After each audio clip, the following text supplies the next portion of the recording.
Hi everybody, it's Mike Putman from the Medical College of Wisconsin. I'm here reporting live from ACR 25 for Room Now. Now today I want to talk about one of the #1 trends I have seen at the meeting this year. You may be expecting me to talk about CAR T or some new IL-17 inhibitor. Nope, I am here to talk about Trinetics research. If you are like me and you've walked the halls or been to some abstract sessions, I am sure you have seen a lot of projects with the Trinetics logo and the Trinetics name at the top. You're probably asking yourself, where are all these coming from and why am I seeing so many projects based on this? Today I'm going to try and give you a little rundown about how to read these projects and assess them, because I think it's going to be pretty important for interpreting the data that you saw this year. So, full disclosure, I do research with Trinetics. I actually like it quite a bit, and I think I've done some projects that I really believe in using that data set. But there are a couple problems. First, I'm going to talk about the good, though. So Trinetics is a large federated database. It's a bunch of healthcare systems from around the country that have combined their data in a way that can be analyzed. So it's a lot of different inputs, but at the end of the day, it all looks the same when you go to analyze it. They do have a lot of information. They have diagnostic codes, they have medications, they have just enough demographic data to get yourself in trouble. And then the #1 thing is that it's really easy to get access. If you're an institution that contributes data to Trinetics, you can get data back from Trinetics, and getting about 110 million people from around the United States. If you have access to world data, it's even 250 million. So quite a lot of people that you can study with in a relatively frictionless manner. You just log on, throw some ICD codes into a query, and bam, science. There's a joke that I heard a while ago about amoxicillin. They said, the best thing about amoxicillin is that it is cheap, it is effective for treating ear infections, and it tastes like bubble gum. The problem with amoxicillin is that it's cheap, it's effective, and it tastes like bubble gum. So all the kids got it, and now there's a lot of immunity. So the problem with Trinetics is that it's easy, and so everyone's doing research with it. But that doesn't necessarily mean that the research is good. And so a couple of things that are problematic with research from this area. The #1 problem that I see is that the sample sizes are just really big. You can really easily find 1 million patients, and rare diseases, you'll get hundreds and hundreds of cases. And so these are very amenable to submitting abstracts to the meeting because, I haven't seen 300 cases of Behçet's disease, but there's probably that many patients in the Trinetics database. And so these sample sizes encourage people to submit them, and then makes it a lot easier to get that kind of work accepted. The problem is that sample size isn't a magical fix. It's not like some sort of divine intervention where you just get a big sample size and all of a sudden science happens. A large sample size often merely gives you a good, precise estimate of the underlying bias of the research itself. So if you do a study where there's confounding by indication or channeling bias or selection bias or time-related biases, you're just going to get a really accurate measure of the problems of your study itself and not actually move science forward at all. So, how do you tell fact from fiction in Trinetics projects? The first is just ask yourself when you see a project, is this effect even plausible? Some non-rheumatic drug being applied in the rheumatic setting that has a 200% reduction in mortality is just not plausible.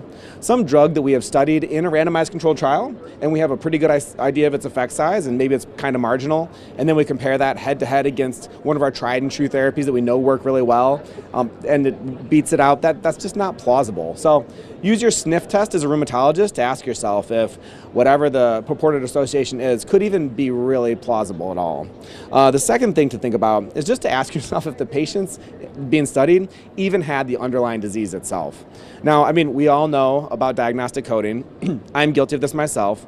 There's a diagnostic code called non-diagnostic immune findings or something. I put that on everybody. That's not the actual thing. And so a lot of people put diagnostic codes around willy-nilly, and they don't necessarily mean the patient actually has the disease itself. So any project with one diagnostic code and no requirement for medications being received is likely to have a lot of people there who don't actually even have the disease itself. Third, ask if patients already had the outcome of question. A lot of the time you'll see studies where someone who probably already had a heart event, a major adverse cardiac event, or already developed renal disease is being put into a study, and there's no effort to exclude such patients or make sure that they don't have the disease in question or the outcome in question. So an adequate look-back period and an adequate exclusion of people who already had your outcome is pretty important. Fourth, ask if confounding or selection bias should be considered. There's a lot of the time when you read these studies, and it's just kind of obvious that the people who are given this fancy DMARD compared to the people who are giving a off-brand conventional synthetic DMARD, they're just different people. The decision to give that medication was different. The reasons for it were probably different. There's none of that in Trinetics. There's no notes. There's no explanation of why people were given things. And so any study where it seems plausible that confounding or selection bias or something like that was a problem, it probably was. And then last but not least, and this is just a broad metric, ask yourself, or ask the person who's doing the project if the in-house statistics were used. So this database, you can just hop on there and throw in a query and click like t-test, it just does it for you.